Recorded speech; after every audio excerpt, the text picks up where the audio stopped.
Hey y'all, it's me. This video is how I took a plain farmhouse cabinet and transformed it into a gorgeous one-of-a-kind cabinet using luscious DIY paint. Stick around and watch how I transformed this piece from just plain Jane to fancy Nancy. I'm going to tell you a story today. This is storytelling time. A story about shoes. You're thinking, what do shoes have to do with painting? Nothing. Probably nothing. I've already put a coat of faded burlap on this piece. I didn't actually film it, but that was the base coat, and here I go. He's been putting these cute little sneaker shoes on her website, and I've bought 2 pairs so far, and they are so comfortable. So if you don't have a pair, just zip right on over there to DIY-aGoGo.com and you can buy you a pair. They're cute shoes and they're comfortable. I decided that this piece would really look good with an ombre effect, starting from lighter colors going down to the darker. I started it out with, actually the base coat was faded burlap, ended up putting some sandy blonde all the way around, decided that wasn't going to work, so I started with the ombre effect. Now I ended up putting vintage linen at the top and went down with faded burlap.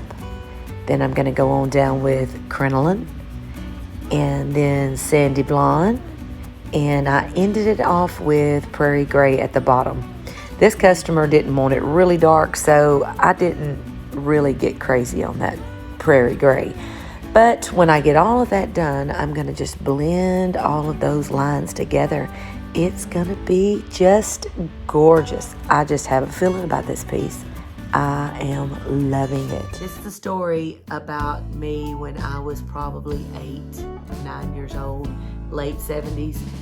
There was a girl in church. Her name was Lisa. She's probably going to be watching this, and she has no idea that I even thought like this. She would come to church, and she had these awesome shoes. They were like 5.5-inch tall wood wedge heels. And I remember thinking in my little mind, I would just wish I had those shoes. I just love those shoes.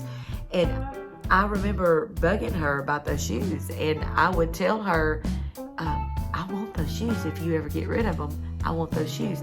I know I probably drove her crazy. She probably was thinking, I am so sick of that little snotty-nosed brat coming up to me every service and asking me for those shoes. So when I get rid of them, I'm just going to give them to her so she would just leave me alone. So maybe in her mind, she was playing out this scenario. I've had enough. She's fixing to get those shoes. I don't know. I'm just making that part up. Anyway. Now for some blending action. Now on this particular ombre style, my goal is to step back to be able to look at this piece from the top to the bottom and see no distinctions between colors as my eye goes down that piece. So to do this, I take a blending brush, I take a mister bottle, and I just lightly spritz, and I start working that clean blending brush back and forth, up and down, back and forth. Spritz it a little. You don't want it too wet, but you don't want your paint to drag either. So I just keep spritzing just a little bit and work that blending brush in until I feel it drag, then spritz it some more. Now, in between some of these colors, I did stop and wipe my brush off because I did not want those colors to be totally mixing into the next color. So I just continued on down my piece until I was completely satisfied with the blending. I just know one service she showed up with a bag of shoes, and those shoes were in that bag, and I was ecstatic. I was just ecstatic. I'm like, my world is complete now. I have those shoes. I don't remember any other shoe, but I do remember those shoes. They had white leather on the top, and I just remember they were stacked heels like wedges. They were cute. Well, I had a uh-oh moment. I started waxing and realized that I did not distress the handles.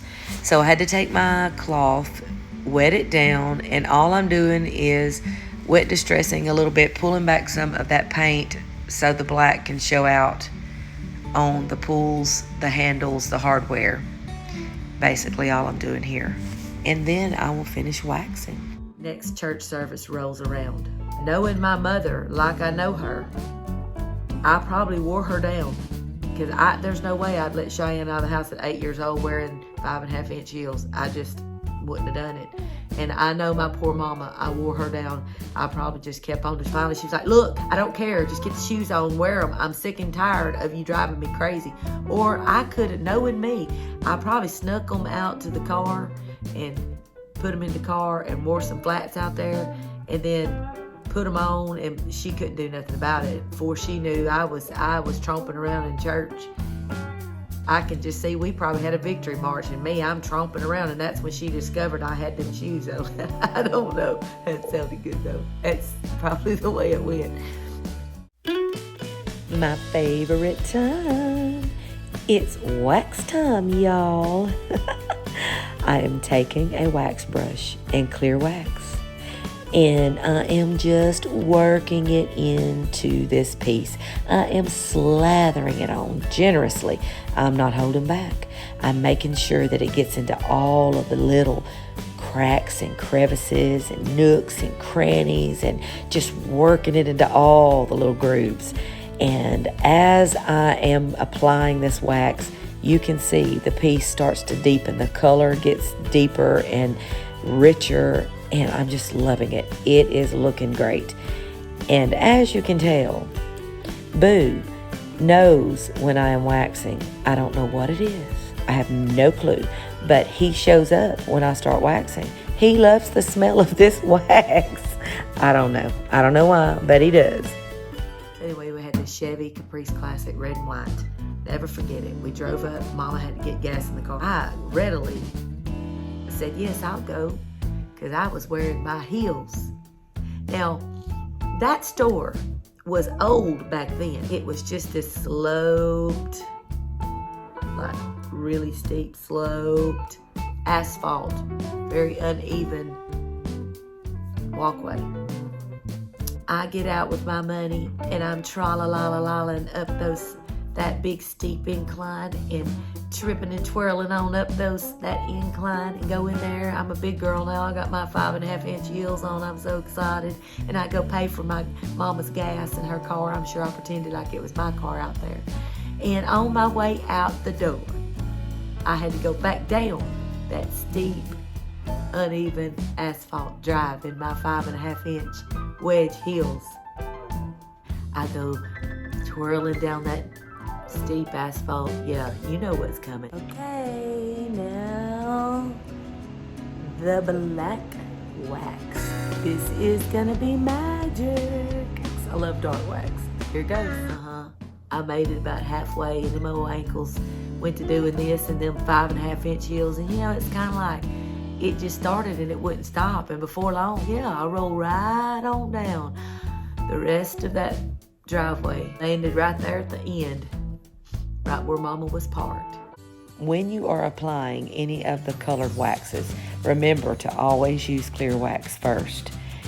And just a little tip, if you are wiping back any of your colored wax and you get it on a part of the furniture that you did not intend to have wax on, it's okay. You can just use that clear wax as an eraser. Pretty cool, huh? You just put that clear wax on there, wipe it back down, and voila, it comes off. I don't know if Mama said it or not, but I probably would have said it to Cheyenne. That's what you get for wearing them shoes when I told you not to, little girl. Last step. I've let this piece dry for 24 hours, and now I'm going to buff that wax. And I just took a clean cloth and just start buffing. And you're going to see the shine just come out. It's just going to come alive and looks like butter. The moral of the story is, mind your mama. If she tells you not to wear them 5.5-inch heels, don't wear them. I'm just saying, Mama's always right. Here she is, the final product.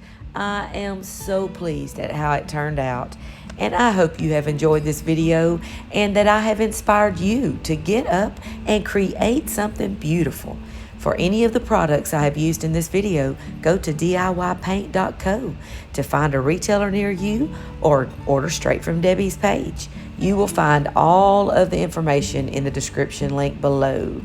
And as always, love y'all.